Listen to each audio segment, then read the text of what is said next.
नमस्कार साथियों, स्वागत है आप सभी का ज्ञान सुपर। आज हम लोग जिस चैप्टर के बारे में चर्चा करने वाले हैं वो हमारे शरीर के लिए बहुत ही महत्वपूर्ण है, क्योंकि यह हमारे शरीर में भोजन का, ऑक्सीजन का और जो भी उत्सर्जी पदार्थ हैं, वेस्ट मटेरियल हैं, उनका पूरे शरीर में परिवहन करता है। हम लोग बात कर रहे हैं मानव में पाए जाने वाले रक्त की, ब्लड की बात कर रहे हैं। इसे हम लोग रक्त के नाम से जानते हैं या ब्लड के नाम से जानते हैं।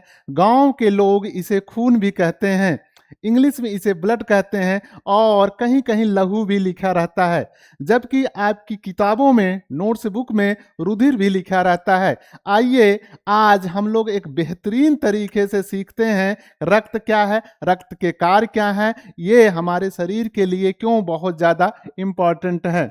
अगर रक्त की बात किया जाए, रुधिर की बात किया जाए, रुधिर जो होता है ये एक संयोजी, तरल संयोजी ऊतक है।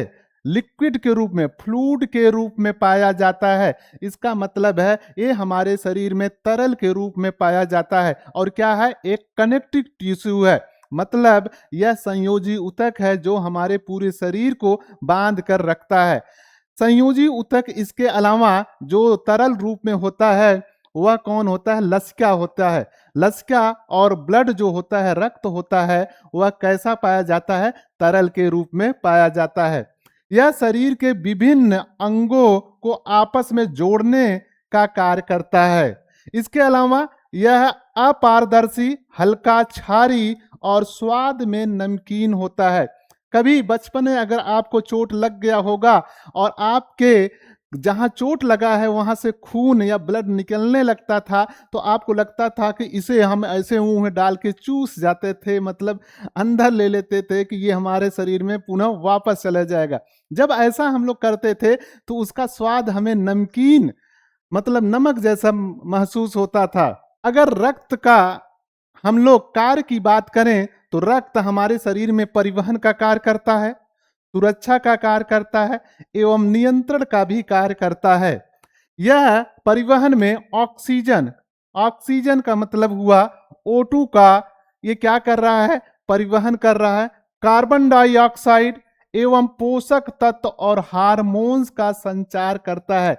मतलब ये पूरे शरीर में कार्बन डाइऑक्साइड, ऑक्सीजन और हार्मोन्स का परिवहन करता है। इसके अलावा अगर सुरक्षा की बात की जाए, श्वेत रक्त कणिकाओं द्वारा बीमारियों और संक्रमण से बचाव, रक्तस्राव रोकने के लिए थक्का जमाना, जो इसमें WBC पाया जाता है, जिसे हम लोग श्वेत रक्त कणिका कहते हैं या व्हाइट ब्लड कार्पसल्स कहते हैं। ये हमारे शरीर में सुरक्षा का कार्य करता है, सिक्योरिटी का कार्य करता है, क्योंकि हमेशा 24 घंटा हमारे शरीर में कहीं न कहीं कुछ ऐसे एनिमी, शत्रु जाते रहते हैं जिनको मारने का काम, जिनको खत्म करने का काम हमारे ब्लड में उपस्थित जो WBC है वो कार्य करता है। नियंत्रण क्या है, शरीर के तापमान का नियंत्रण, टेम्परेचर और पीएच स्तर को संतुलित बनाए रखता है। यह हमारे शरीर के टेम्परेचर को, तापमान को स्थिर बना के रखता है एवं हमारे शरीर का जो पीएच है, हाइड्रोजन आयन की सांद्रता दो है, उसको भी बना के रखता है। अगर बात किया जाए एक नॉर्मल व्यक्ति में कितना ब्लड पाया जाता है, रक्त पाया जाता है, तो 5 से 6 लीटर पाया जाता है। एक औसत वयस्क में लगभग 5 से 6 लीटर होता है। यह शरीर के कुल वजन का लगभग 7 से 8% हिस्सा होता है।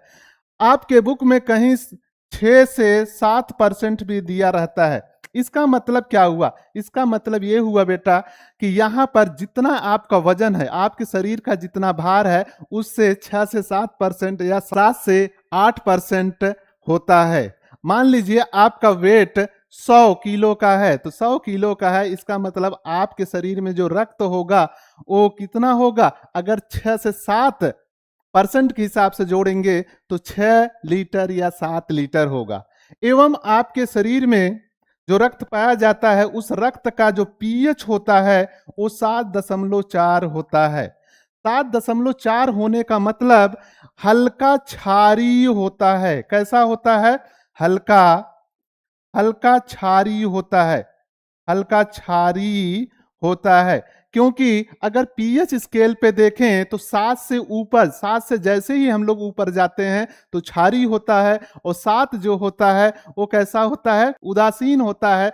एवं 7 से नीचे जैसे हम लोग जाते हैं तो अम्लीय होता है। तो यहाँ पर आपके रक्त का जो पीएच है वो 7.4 है। इसका मतलब ये क्या है? हल्का अम्लीय है।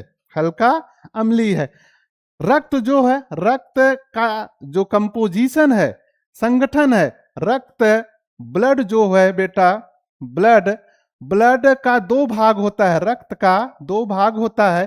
एक को कहते हैं प्लाज्मा, प्लाज्मा, और दूसरे को हम लोग कहते हैं रक्त कणिका। रक्त कणिका, रक्त कणिका। रक्त को दो मुख्य भागों में बांटा जाता है, प्लाज्मा और रक्त कणिकाएं।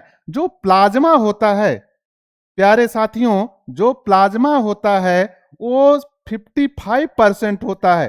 पूरे रक्त का 55% होता है, और जो रक्त कणिका होता है वो 45% पाया जाता है।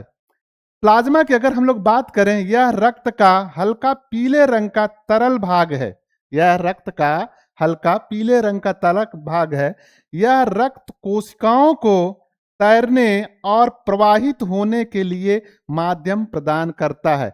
अगर यहां देख सकते हैं तो आपको दिखाई दे रहा ऊपर वाला भाग ये प्लाज्मा है और नीचे रक्त कणिकाएं हैं।